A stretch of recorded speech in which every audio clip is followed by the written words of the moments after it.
Kita harus lihat sejarah proyek kereta api cepat ini adalah proyek yang dirancang oleh Jepang studi kelayakannya dengan biaya dari Jepang sendiri. Dan kesimpulan studi itu dulu adalah menyatakan bahwa proyek ini tidak layak secara ekonomi apabila pemerintah tidak memberikan insentif. Insentifnya berupa apakah pemerintah membangun kemudian dioperasikan oleh BUMN ataukah dibangun secara komersial tapi diberikan subsidi. Tahu-tahu datang tawaran Cina yang seakan-akan bahwa proyek ini layak dan diputuskan bahwa diserahkan ke Cina dengan dulu rencana anggaran, rencana biaya jauh di bawah daripada studi Jepang. Ternyata setelah Cina mendapatkan proyek ini, itu ada 3 hal yang dijanjikan Cina saat itu. Satu adalah bahwa biayanya lebih rendah. Kemudian yang kedua dibiayai oleh Cina dari bank Cina. Yang ketiga bahwa investornya adalah mayoritas tetap adalah pemilik sahamnya adalah Indonesia. Nah, apa yang terjadi setelah Cina mendapatkan proyek ini? Ternyata biayanya membengkak. Yang kedua adalah bahwa bank Cina tidak bersedia membiayai apabila tidak ada jaminan pemerintah. Yang ketiga, ternyata saham yang dimiliki BUMN itu terdelusi diturunkan menjadi hanya sekitar 10% dari rencana mayoritas. Jadi itu janji-janji Cina yang diberikan. Nah, sehingga saat itu kita dengar Menteri Perhubungan saat itu Jonan menolak proyek ini karena memang dinyatakan tidak layak. Karena Jonan saat itu dia menyatakan sebaiknya hanya kereta medium, bukan kereta api cepat karena jaraknya terlalu dekat, hanya 100, tidak sampai 200 km. Jadi Jonan, ya kita ingat persis bahwa pada saat peresmian peletakan batu pertama yang dihadiri oleh Presiden Jokowi dan Rini Suwandi saat itu, Jonan tidak hadir, tidak menghadiri acara peletakan batu pertama. Nah, sejak itu juga rancangan proyek ini dirancang sedemikian rupa dulu bahwa disatukan dengan pembangunan real estate yang di 2 tempat yaitu Meikarta dan Walini. Nah, kedua proyek ini kelihatannya juga gagal, tidak seperti yang diharapkan sehingga potensi untuk menjadi tidak layak itu menjadi sangat besar. Dan tanda-tanda seperti ini menunjukkan bahwa Menteri Perhubungan Budi Karya sudah menyatakan bahwa sebaiknya proyek kereta api cepat Jakarta-Bandung itu diteruskan menjadi kereta api cepat Jakarta-Bandung-Surabaya lewat selatan Pulau Jawa. Dan padahal kita tahu bahwa Jepang sudah merencanakan kereta api cepat lintas utara. Jadi ini sangat menarik bahwa saya berpendapat bahwa penghentian kereta cepat dengan alasan bahwa ini teknisnya tidak bagus, menyebabkan banjir di mana-mana.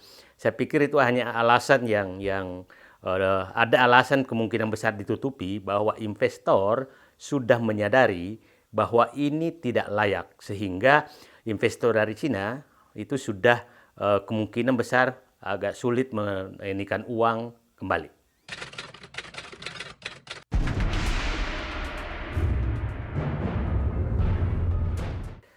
Kalau melihat naga-naganya seperti ini, saya yakin ini akan sulit untuk diteruskan karena kalau diteruskan ini kalaupun diteruskan investornya pasti minta lagi insentif tambahan dan pemerintah sudah sangat sulit memberikan insentif lagi kepada proyek ini. Jadi saya melihat bahwa ini proyek ini akan menjadi pondasi mangkraknya proyek ini. Mudah-mudahan ini lebih besar daripada kasus SMK yang juga mangkrak. Ini adalah monumen mangkrak yang sangat besar karena sangat tidak layak. Jadi coba bayangkan kalau ini masih layak, maka pasti investor dari Cina itu akan protes karena merugikan dia. Tapi kan investor dari Cina kan diam saja pada saat dihentikan.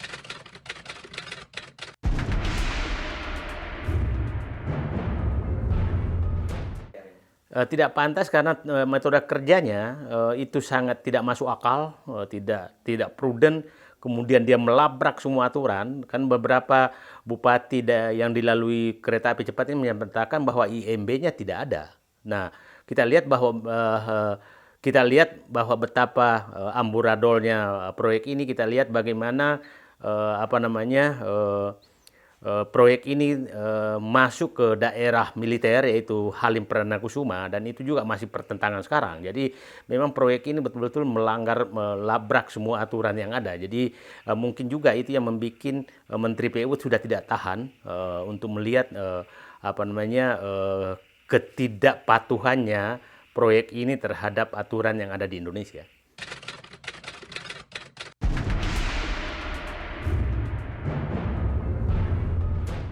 Kalau kita lihat, karena ini lintas kementerian, itu presiden dan presiden kan memang di awal-awal kan beliau yang jadi semacam jubir proyek ini gitu. Jadi ini bukan proyek kementerian nih, karena ini kan melibatkan Pemda, melibatkan BUMN, melibatkan kementerian perhubungan, Kementerian PU, Kementerian BUMN, Kementerian Keuangan, itu melibatkan lintas kementerian. Kalau lintas kementerian ini berarti adalah presiden. Tapi kita tahu bahwa yang paling getol mempromosikan proyek ini adalah Luhut Binsar Panjaitan.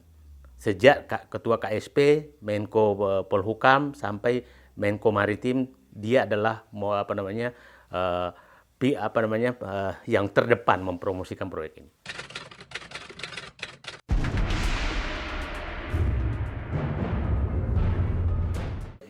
Saya pikir siapapun presidennya akan pusing menghadapi persoalan ini, karena kalau diteruskan itu hanya menimbulkan bom meledak itu, karena kita tahu bahwa BUMN yang terlibat dalam proyek ini sudah megap-megap. Kita tahu kereta api itu utangnya sudah sangat besar gara-gara proyek ini. Wijaya Karya juga utangnya sangat besar. Kemudian PT PN 8, kemudian juga itu sudah habis asetnya, kemudian Jasa Marga juga menghadapi persoalan yang sangat besar. Jadi korbannya sudah cukup banyak proyek ini sebenarnya. Jadi kalau diteruskan itu investornya akan minta insentif yang lebih banyak lagi. Tapi kalau dihentikan maka akan menjadi korban, dan saya sih berharap mudah-mudahan teman-teman saya tidak ada yang masuk penjara gara-gara proyek ini, karena itu pasti kerugian negara akan terjadi.